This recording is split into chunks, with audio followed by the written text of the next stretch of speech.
Totoo ba, Enrico? Hanapin yung mga magulang niyo? Naiinggit lang po kasi kami kay Nina. Kaya gusto rin po namin hanapin yung tunay naming magulang. Ako nga po pala si Melba. Siguro ikaw ang nanay ni Karen, no? Yung kaibigan po namin sa Safe Heaven, yun po ang tunay na nanay ni Karen. Ana ba yung pangalan ng ampo ni Naida?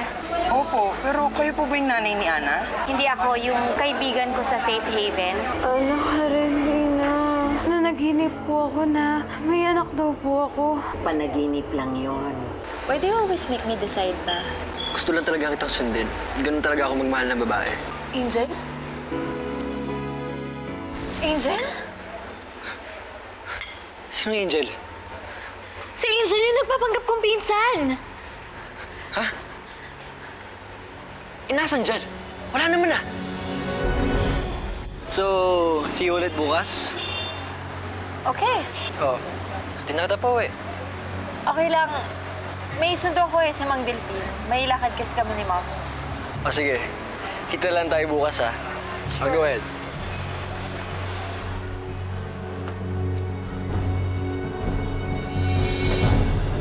Ang mahal palang kumuha ng private investigator. Oo nga eh. Kahit hindi tayo kumain sa school para ma-save yung mga baon natin, kulang na kulang pa rin yung pera. Eh kung mangutang kaya tayo kay na lolo? Utang? Ano mga malabo yan? Mahihirapan tayo magbayad. Laking pera nun eh. Kahit mamasukan tayo doon bilang mga katulong, hindi natin mababayaran. Pero Karen, sila lang naman yung may ganong kalaking pera eh.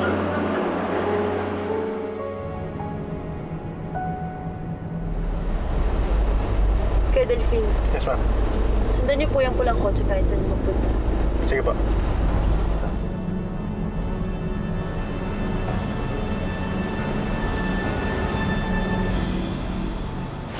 Bakit kasi nagpakita ka pa? Muntik na tayo manghuli. Okay lang yun. Takasan ko naman eh. Tsaka gusto ko lang naman makita na parang tangang babaeng yun. Tsaka paniwalang-paniwala siya sa'yo, no? Akala niya talaga mahal mo siya. Hindi naman. Alam mo, tanga talaga yung Carla na yan. Tanga pala, ah. Sino ngayon ang tanga sa atin? Nabisto ko na kayong dalawa. Carla, Totoo ba, Benji? Totoo bang pinasakay mo lang ako para dun sa peking yan?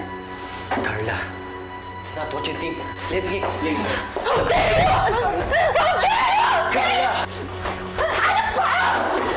Tumigil ka na, babae ka, ha? Hindi ako itigil! Baka manlalaki kayo!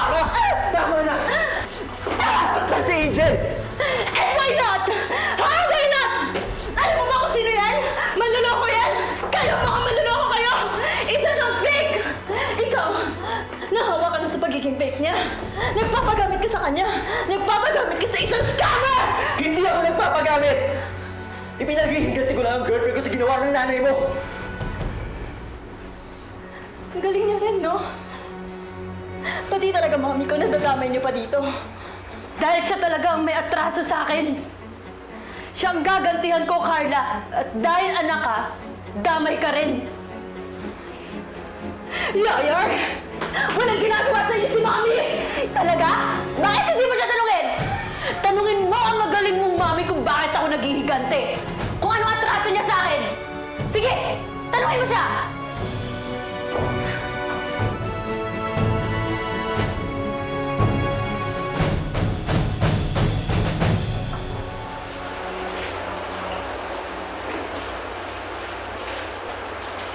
Ano na kaya itsura ng anak natin sa Nan?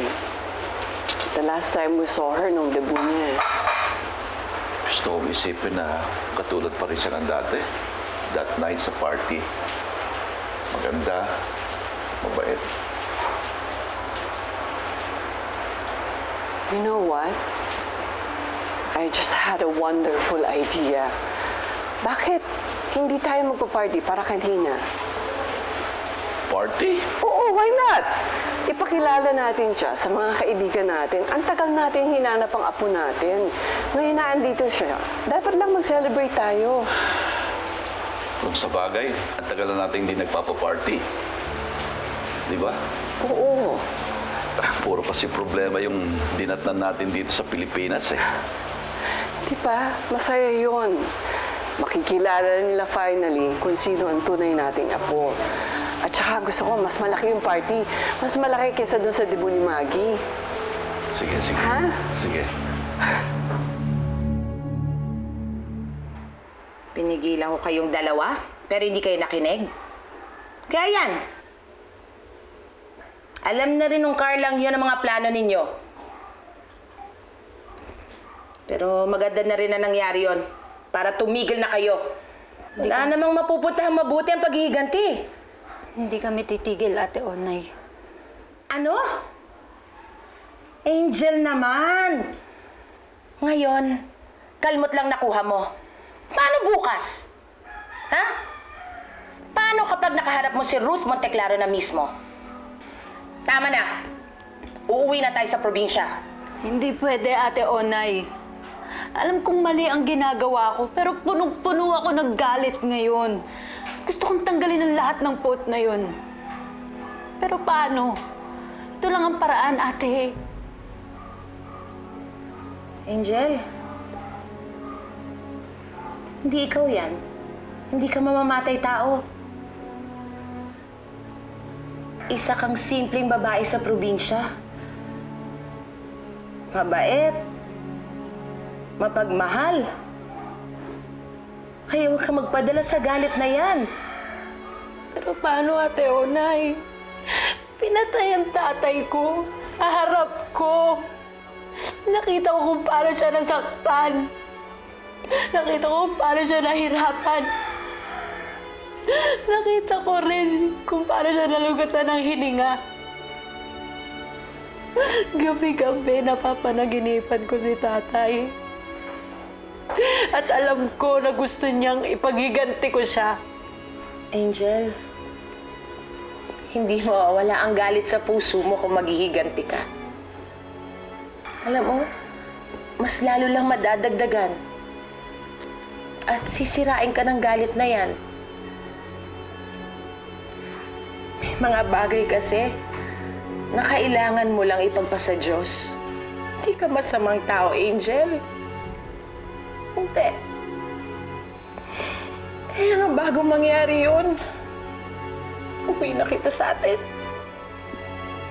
Manahimik na lang tayo dalawa sa probinsya, ha?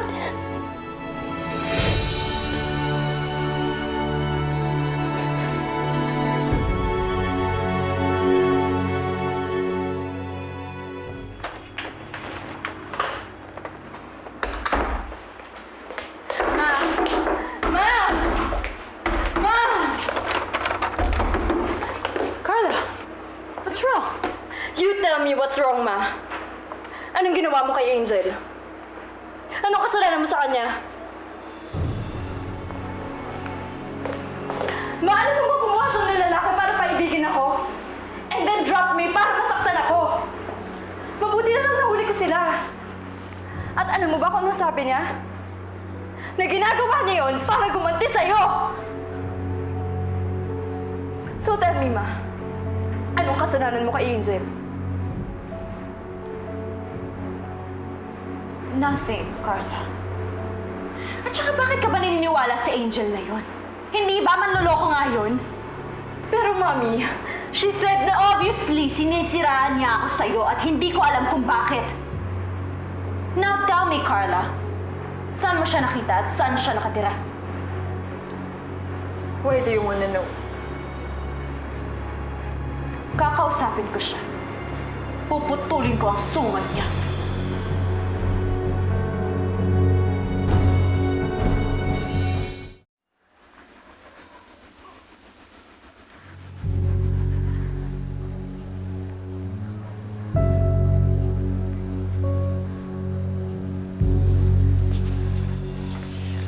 Mabuti yung nangyari sa'yo, ha? Sugod-sugod pa kasi ang Carla na yan. Kaya nga, buti nga yan lang ginawa niya sa'yo. Kung hindi, di mas grabe pa, di dapat nasa ospital pa tayo ngayon. Nakakainis na yun. Kundi sana ginawa sa amin ng Rus na yun. Wala.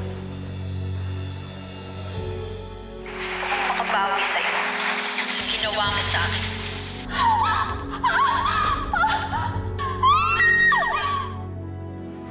Tingnan lang natin ngayon kung anong ibubuga mo.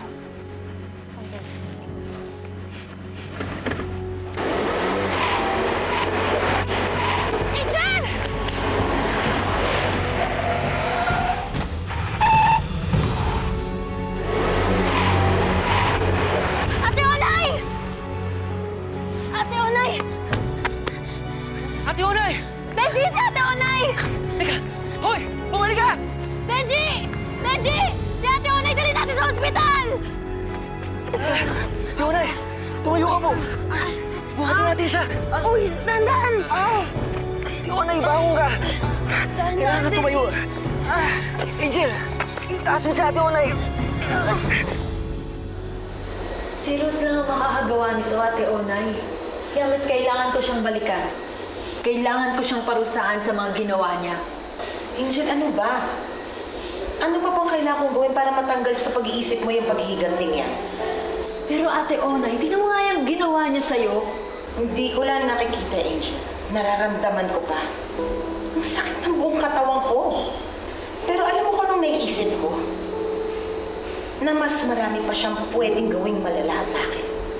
Lalo na sa'yo. Pinatay niya si Chu Andres. Ako, ikaw. Kayang-kaya ka din niyang patayin. Hindi ka ba titigil hanggang maubos ang buong pamilya natin? Angel, sa tingin ko tama si Ate Onay. Tumigil na tayo. Tatakot na ako. Akala ko kasi dati paiibigin mo lang si Carla. Pero ngayon may na-aksidente na. Ayoko na. Pero Benji... Sabi mo dati, hindi basta-bastang kalaban si Ruth Monteclaro. Ngayon nakita ko na tama ka. Kaya alam kong papahamak lang tayo sa ginagawa natin. Sige. Payag na ako, Ate Onay. Payag na ako umuwi tayo sa probinsya para matigil na ang lahat.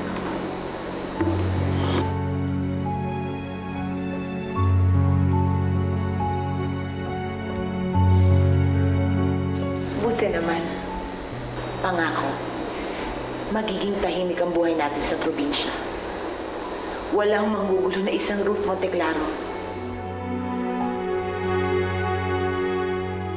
Diyos ko, hindi ko alam kung tama ang gagawin ko. Pero hindi ako pwedeng umalis ng walang ginagawa. Binago ako ni Ruth Monteclaro. Sinira niya ang buhay ko. Pero tama si Ate Onay. Kayo na ang bahala sa kanya. Pero pangako ko po, gagawin ko lang ang tama. Pagkatapos nito, tatanggalin ko na ang galit sa puso ko.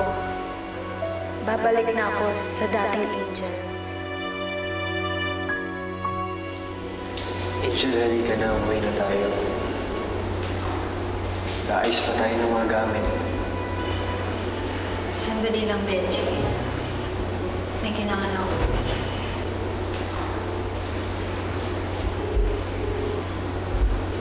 Hello? Ruth Monteclaro, si Angel to. Kailangan tayong magkita.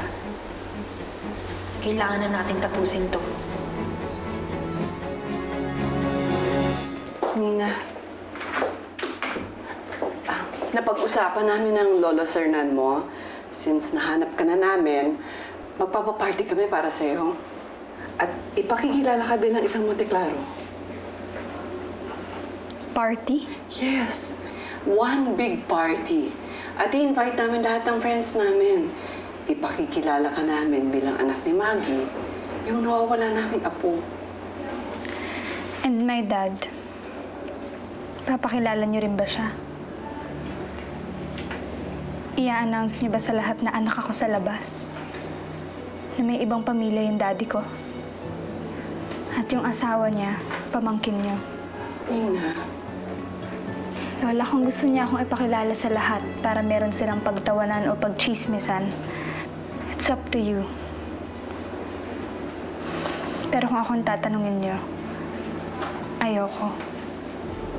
mas gusto kong itago na lang na ang daddy ko ay asawa ng pinsan ng mommy ko. Angel, ano ba? Sigurado ka ba sa gagawin mo? Hindi. Sa totoo lang, Benji, natatakot ako. Di wag na lang natin gawin. Pero natatakot din ako na manahimik na lang. Ito lang ang kaya kong gawin para kay Itay. Tsaka hindi ako matatahimik kapag sinarili ko lang ang alam ko. Kukunin ko lang kay Ruth ang pera na hinihingi ko. Kasi kailangan natin to, Benji. At tsaka, para na rin maramdaman ko na may kinapuntahan naman ang pagkamatay ng tatay ko. Pera na lang hahabulin ko kay Ruth. Hindi na ang paghihiganti.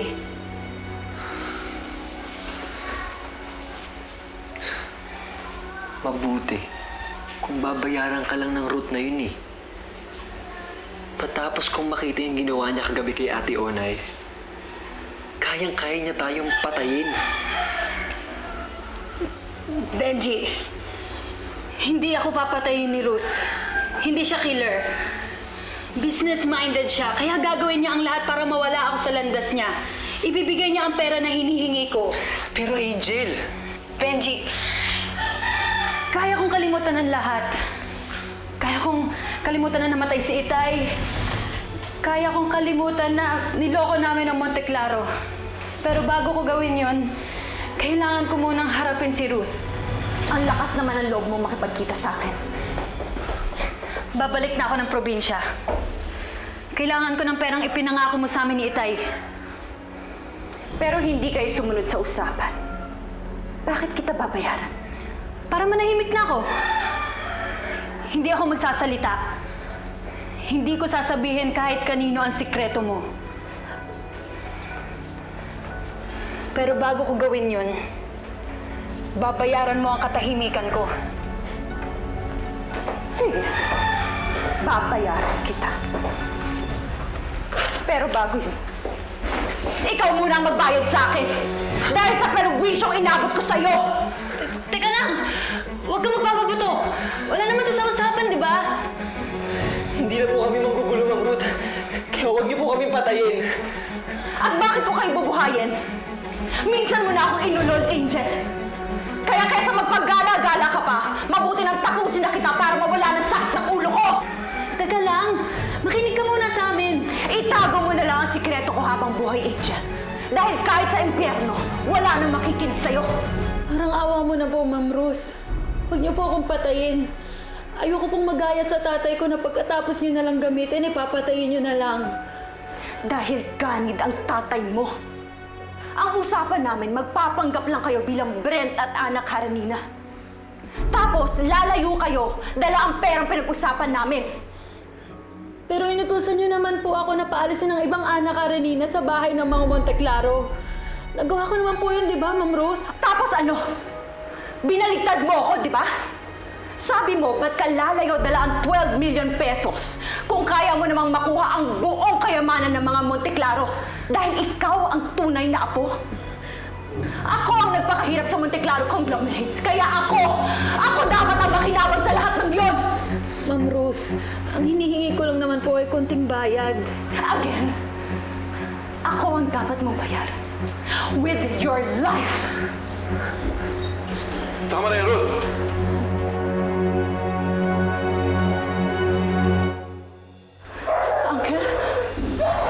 Uncle, what are you doing here? Ako mismo ang nagpapunta sa kanya dito. Para si Lola Sernan mismo ang makadinig ng lahat ng kinumpisal mo kanina.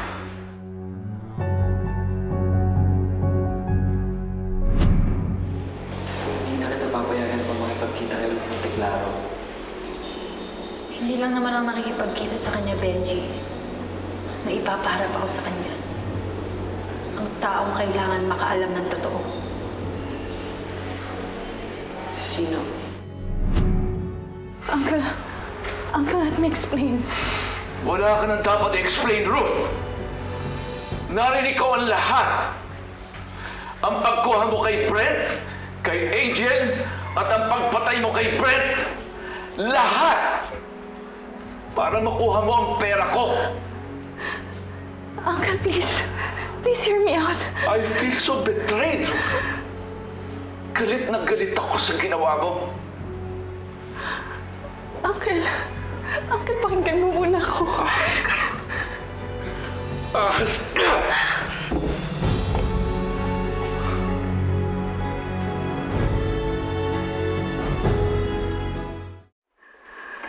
Uncle, you're mistaken. Hindi ako may pakana ng lahat. Si Angel, si Brett at si Angel. Uncle, sila ang nagplano na kunin ang kayamanan ng pamilya natin. Hindi po totoo yun. Nadidig niyo naman po ang mga sinabi niya kanina, di ba? Oh! Narinig ko lahat, Ruth. Sa bibig mo mismo nanggaling. Ang sama mo. Napakasama mo. Paano mo ito nagawa sa akin? Uncle, wala po akong kasalanan. Please believe me. Huwag ka na magsinungaling, Ruth. Bistado ko na lahat ang plano mo. Pero Uncle, kaya ko lang naman ginawa yun because you're being unfair. 15 years ago, iniwan niyo sa akin ang Monte Claro Conglomerates. Ako ang nag-asikaso, ako ang nagpakahirap. Ni tulong mula sa inyo, wala akong nakuha. Tapos ano? Iba ang makikinabang? Even Maggie cared less about the company. Ako lang ang nagmalasakit sa kumpanya. Tapos babalik kayo na parang walang nangyari. Ipapahanap niyo si Maggie at si Ana Karenina para ibigay sa kanila ang lahat na pinaghirapan ko. At sa tingin mo, sa'yo dapat mapunta yun? Oo, Uncle! Pero niloko mo pa rin ako! Dahil buong buhay ko, binigay ko sa Monte Claro Conglomerates! Mali pa rin ang ginawa mo, Ruth! Pumatay ka! Ginawa mo yun dahil makasarili ka! At pilit mong inilalayo sa akin ang aking apo!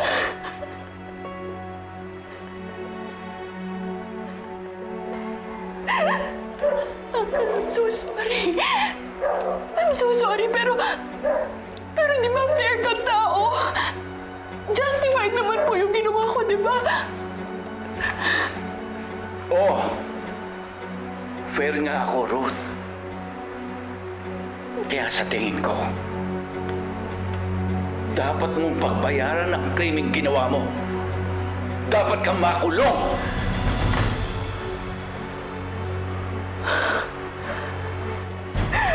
Uncle, please. Gagawin ko ang lahat. Nagsisisi na ako. Huwag niyo lang po ako ipakulong. Just please don't send me to jail, Uncle. Please. Pero niloko mo ko, Ruth. Sinira mo pa buhay ng isang bata. Pero Uncle, kadugo niyo ako.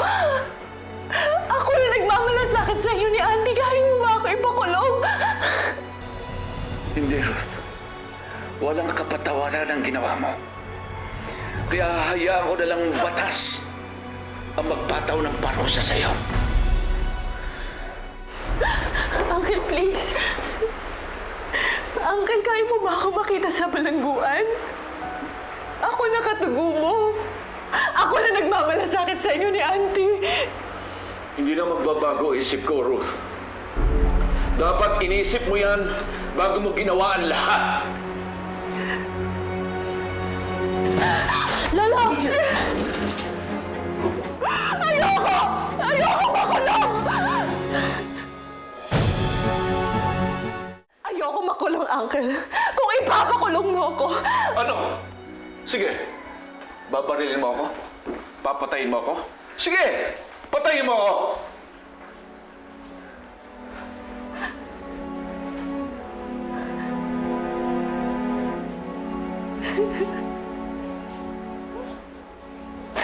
Hindi ko po kaya. I'm so sorry, Uncle. I'm so sorry. At pinalak mo pa akong patayin. Mas mabuti talagang makulong ka. At sa bilangguan ka magsisi sa mga kasalanan mo.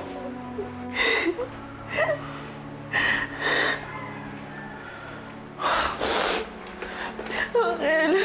Lolo? Sir? Uncle.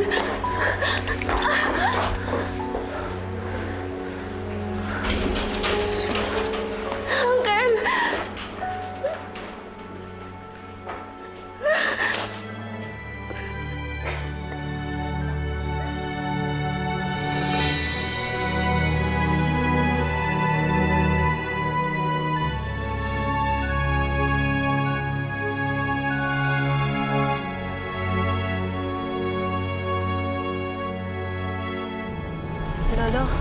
Maraming salamat po at nagpunta kayo ha.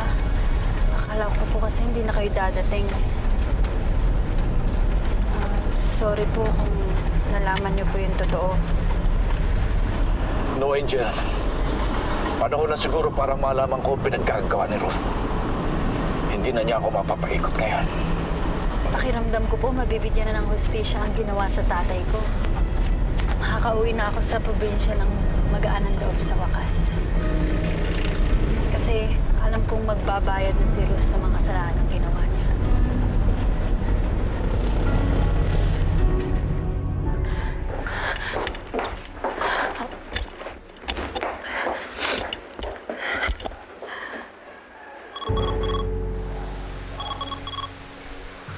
Hello? Peter. Peter, alam na ni Uncle ang lahat. Gumawa ka ng paraan, ayoko makulong. Salanan mo yan. Kaya ito solusyon sa sarili mong problema. Kapag hindi mo ako tinulungan, isusuplong kita. Dahil sa ating dalawa, ikaw naman talaga pumapatay eh. At ikaw ang nakaisip na gamitin sina Brad at Angel, hindi ba? Kaya please lang, please gumawa ka ng paraan. Once and for all, tapusin mo na tong gulong to, please. Ang usapan namin, magpapanggap lang kayo bilang Brent at anak Haranina. Tapos, lalayo kayo dala ang perang pinag-usapan namin. Ako ang nagpakahirap sa Monteclaro Conglomerates. Kaya ako dapat ang makilaban sa lahat ng yun! Lo? Hello? Okay lang po ba kayo? Uy! Benji! Mapapagla tayo! Si Lolo! Benji!